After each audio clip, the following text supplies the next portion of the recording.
had kind of a burning question for you. I have lots of burning questions for you that we won't get to all of them.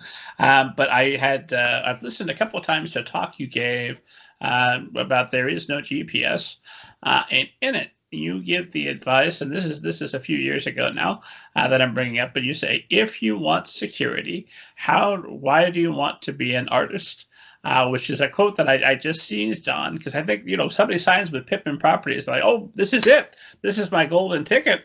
I'm going to the chocolate factory. It's all going to open up for me. And then there's you telling them that if you want security, why do you want to be an artist? So I'm fascinated by this idea. How can artists both thrive and take the big chances and go for success, but also, eat regular, own a decent car, more than 2 pairs of pants, all that kind of stuff? I used to be super happy when I represented people who made enough to live on with just their writing or their drawing. And I don't feel that way anymore, because what I saw over time was everybody has fancy periods and less fancy periods, where you have your periods where you're super popular and then your sales might dip and then they might come back. And I started to feel that if you're relying on your artistic endeavors to make your living, you might have to compromise, right? And just write some stuff to sell it. And then that's more like having a regular job, right?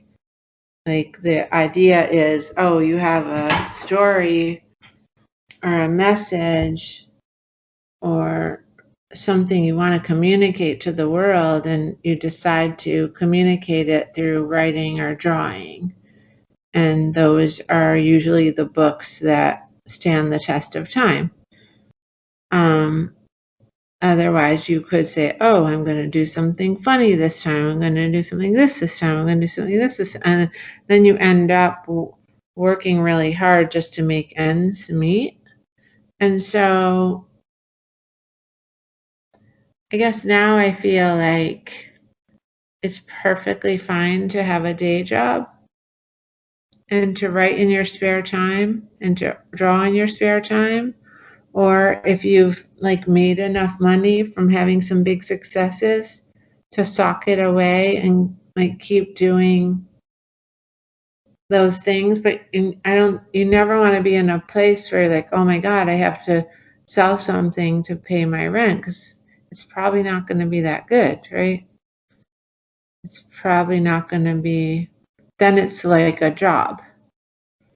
And I feel like art should always be a way of expressing something that you need to get out. At least for me, it is. It's you want something to have significance and be meaningful. And I think if you're depending on earning $1, that's really hard.